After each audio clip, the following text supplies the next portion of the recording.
कृष्णा सिंह, राधा किशोरी, राजकीय बालिका inter college Ramnagar Varanasi में हिंदी की अध्यापिका हूँ। बच्चों जो 9th पास करके 10th में आ गए हैं, उनकी कक्षाएं, उनका सत्र अप्रैल से शुरू होना था, लेकिन इस समय ऐसी विषम स्थिति आ गई है। यह एक महामारी जिसका नाम तुम सबने अच्छी तरह से इन दिनों में सुना होगा, वह महामारी है कोरोना, जिसकी वजह से आपकी कक्षाएं बाधित हो रही हैं, आपकी पढ़ाई नहीं चल पा रही है। इसलिए हमारी सरकार के द्वारा, हमारे माननीय शिक्षा मंत्री के द्वारा यह व्यवस्था की गई है कि आपकी कक्षाएं ऑनलाइन चलती रहें, आपकी शिक्षा किसी तरह से बाधित न हो। तो आपके हिंदी के कोर्स में जो पहला पाठ है वह पाठ है मित्रता। इस पाठ को पढ़ाने से पहले मैं आपको यह बता दूं कि इस पाठ के लेखक कौन है। इस पाठ के लेखक आचार्य रामचंद्र शुक्ल जी हैं। इनके बारे में जानने से पहले आपको यह जानना जरूरी है कि आचार्य रामचंद्र शुक्ल जी के जीवन परिचय से संबंधित प्रश्न कितने अंकों का होगा, यह बहुत ही महत्वपूर्ण है।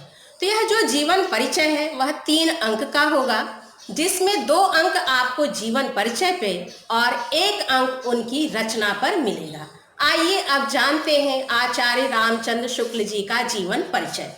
तो आचार्य रामचंद्र शुक्ल का जन्म 1884 ईस्वी में हमारे ही उत्तर प्रदेश के बस्ती जिले के अगोना नामक गांव में हुआ था। कब हुआ था? 1884 ईस्वी में। कहाँ हुआ था? उत्तर प्रदेश के बस्ती जिले के अगोना नामक गांव में।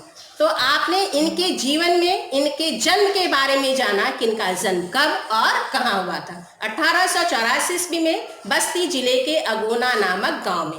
यह आपको अच्छी तरह से स्मरण हो गया, याद हो गया। अब आइए जानते हैं इनके पिताजी का नाम। आचार्य रामचंद्र शुक्ल जी के पिता का नाम पंडित चंद्रबली शुक्ल था, जो कि मिर्जापुर जिले में कानूनगो पद पर कार्यरत थे।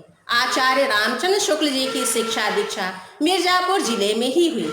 जब यह केवल 9 वर्ष की अवस्था के थे तभी इनकी माता का देहांत हो गया।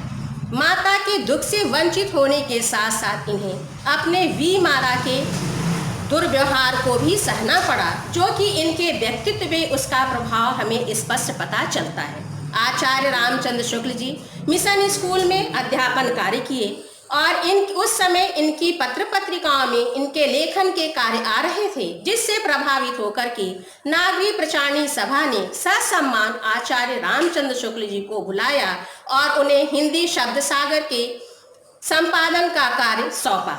हिंदी शब्द सागर के संपादन के साथ साथ आचार्य रामचंद्र शुक्ल जी ने नागरिक प्रचारणी पत्रिका का भी संपादन किया। आप काशी हिंदू विश्वविद्यालय में अध्यापन कार्य भी किए और डॉक्टर श्याम सुंदर दासी के बाद आप हिंदी के विभागाध्यक्ष भी रहे। सन 1941 ईस्वी में आपकी मृत्यु हो गई। तो रामचंद्र शुक्ल का जन्म 1884 ईस्वी में बस्ती जिले के अगोना नामक गांव में हुआ। उनकी मृत्यु 1941 ईस्वी में हुई। अब आइए उनकी रचना जानते हैं, जो केवल 1 नंबर का प्रश्न होगा। तो आप केवल उनके निबंध संग्रह के बारे में लिख सकते हैं। उनका निबंध संग्रह चिंतामणि के नाम से है, जो कि 2 भागों में बटा हुआ है। यह आज आपका आचार्य रामचंद्र शुक्ल का जीवन परिचय, जो मात्र 3 अंकों का आपके प्रश्न पत्र में आएगा, इसे आप ध्यान से पढ़ें। आपकी भाषा सुसंगठित है, उर्दू देशज शब्दों का भी आपने प्रयोग किया है। और यह जो पहला पाठ है मित्रता, यह एक विश्लेषणात्मक शैली में लिखी गई है आचार्य रामचंद्र शुक्ल जी के द्वारा। कल हम मित्रता पाठ के बारे में पढ़ेंगे कि यह हमारे लिए कितना महत्वपूर्ण है।